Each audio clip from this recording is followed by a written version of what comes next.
Presidência da República, Casa Civil, Subchefia para Assuntos Jurídicos, Lei nº 8.906, de 4 de julho de 1994.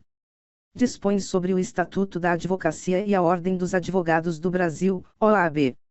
Capítulo 8º da Ética do Advogado, art. 31. O advogado deve proceder de forma que o torne merecedor de respeito e que contribua para o prestígio da classe e da advocacia. Primeiro, o advogado, no exercício da profissão, deve manter independência em qualquer circunstância. Segundo, nenhum receio de desagradar a magistrado ou a qualquer autoridade, nem de incorrer em impopularidade, deve deter o advogado no exercício da profissão. Art. 32. O advogado é responsável pelos atos que, no exercício profissional, praticar com dolo ou culpa. Parágrafo único. Em caso de lide temerária, o advogado será solidariamente responsável com seu cliente, desde que coligado com este para lesar a parte contrária, o que será apurado em ação própria. Art. 33.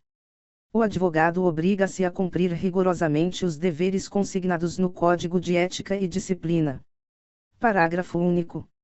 O Código de Ética e Disciplina regula os deveres do advogado para com a comunidade, o cliente, o outro profissional e, ainda, a publicidade, a recusa do patrocínio, o dever de assistência jurídica, o dever geral de urbanidade e os respectivos procedimentos disciplinares. Capítulo 9 das infrações e sanções disciplinares, art. 34. Constitui infração disciplinar, e, exercer a profissão, quando impedido de fazê-lo, ou facilitar, por qualquer meio, o seu exercício aos não inscritos, proibidos ou impedidos. Segunda, manter sociedade profissional fora das normas e preceitos estabelecidos nesta lei. Terceira, valer-se de agenciador de causas, mediante participação nos honorários a receber. Quarta, angariar ou captar causas, com ou sem a intervenção de terceiros. Assinar qualquer escrito destinado a processo judicial ou para fim extrajudicial que não tenha feito, ou em que não tenha colaborado. Sexta, advogar contra a literal disposição de lei, presumindo-se a boa-fé quando fundamentado na inconstitucionalidade, na injustiça da lei ou em pronunciamento judicial anterior. Sétima, violar, sem justa causa, sigilo profissional. Oitava, estabelecer entendimento com a parte adversa sem autorização do cliente ou ciência do advogado contrário. Nona, prejudicar, por culpa grave, interesse confiado ao seu patrocínio.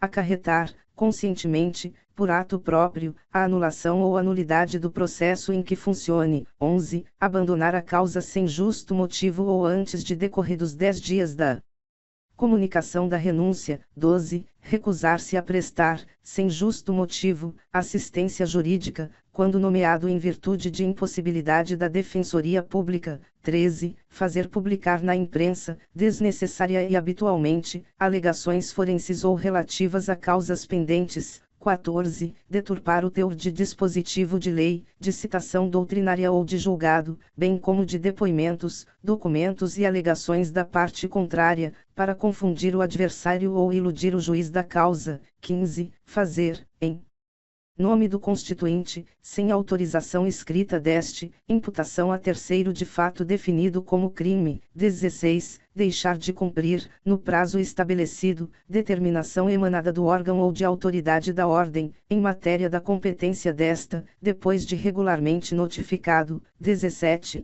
Prestar concurso a clientes ou a terceiros para realização de ato contrário à lei ou destinado a fraudá-la. 18. Solicitar ou receber de constituinte qualquer importância para aplicação ilícita ou desonesta. 19. Receber valores, da parte contrária ou de terceiro, relacionados com o objeto do mandato, sem expressa autorização do constituinte. Locupletar-se, por qualquer forma, à custa do cliente ou da parte adversa, por si ou interposta pessoa. Recusar-se, injustificadamente, a prestar contas ao cliente de quantias recebidas dele ou de terceiros por conta dele.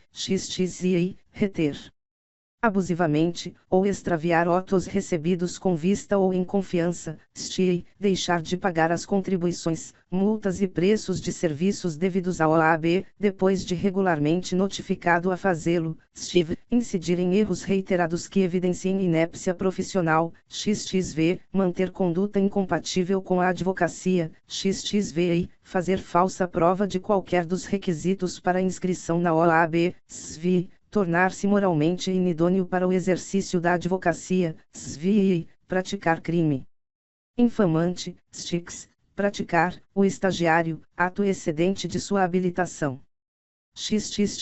Praticar assédio moral, assédio sexual ou discriminação. 1 graus inclui-se na conduta incompatível, a prática reiterada de jogo de azar, não autorizado por lei, b. incontinência pública e escandalosa, c. embriaguez ou toxicomania habituais. Segundo, para os fins desta lei, considera-se, assédio moral, a conduta praticada no exercício profissional ou em razão dele, por meio da repetição deliberada de gestos, palavras faladas ou escritas ou comportamentos que exponham o estagiário, o advogado ou qualquer outro profissional que esteja prestando seus serviços a situações humilhantes e constrangedoras, capazes de lhes causar ofensa à personalidade, à dignidade e à integridade psíquica ou física, com o objetivo de excluí-los das suas funções ou de desestabilizá-los emocionalmente, deteriorando o ambiente profissional. Segunda, assédio sexual, a conduta de conotação sexual praticada no exercício profissional ou em razão dele, manifestada fisicamente ou por palavras, gestos ou outros meios, proposta ou imposta à pessoa contra a sua vontade, causando-lhe constrangimento e violando a sua liberdade sexual. Terceira, discriminação, a conduta comissiva ou omissiva que dispensa tratamento constrangedor ou humilhante à pessoa ou grupo de pessoas, em razão de sua deficiência, pertença a determinada raça, cor ou sexo.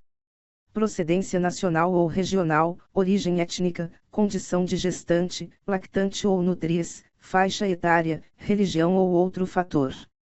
Art. 35. As sanções disciplinares consistem em censura, segunda, suspensão, terceira, exclusão, quarta, multa. Parágrafo único. As sanções devem constar dos assentamentos do inscrito, após o trânsito em julgado da decisão, não podendo ser objeto de publicidade a de censura.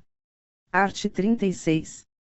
A censura é aplicável nos casos de infrações definidas nos incisos I a 16 stics do art. 34, segunda, violação a preceito do Código de Ética e Disciplina, terceira, violação a preceito desta lei, quando para a infração não se tenha estabelecido sanção mais grave.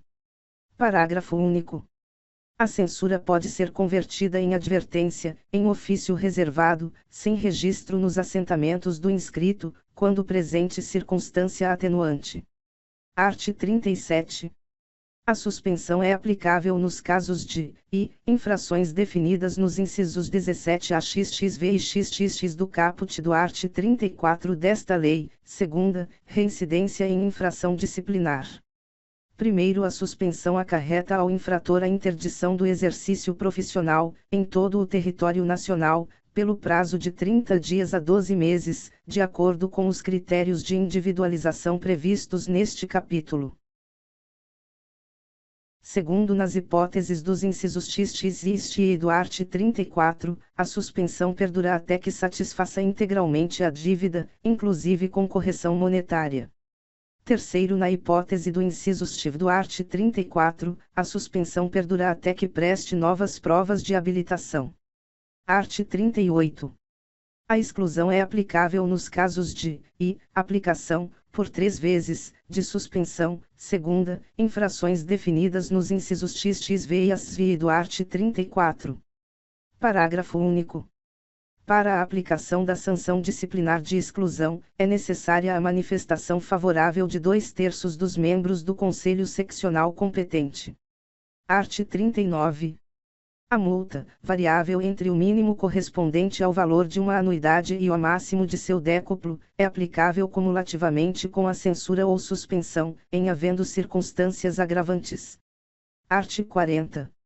Na aplicação das sanções disciplinares, são consideradas, para fins de atenuação, as seguintes circunstâncias, entre outras, e, falta cometida na defesa de prerrogativa profissional, segunda, ausência de punição disciplinar anterior, terceira, exercício assíduo e proficiente de mandato ou cargo em qualquer órgão da OAB, quarta, prestação de relevantes serviços à advocacia ou à causa pública. Parágrafo único. Os antecedentes profissionais do inscrito, as atenuantes, o grau de culpa por ele revelada, as circunstâncias e as consequências da infração são considerados para o fim de decidir, a, sobre a conveniência da aplicação cumulativa da multa e de outra sanção disciplinar, b, sobre o tempo de suspensão e o valor da multa aplicáveis. Art. 41. É permitido ao que tenha sofrido qualquer sanção disciplinar requerer, 1 ano após seu cumprimento, a reabilitação, em face de provas efetivas de bom comportamento. Parágrafo único. Quando a sanção disciplinar resultar da prática de crime, o pedido de reabilitação depende também da correspondente reabilitação criminal. Art. 42.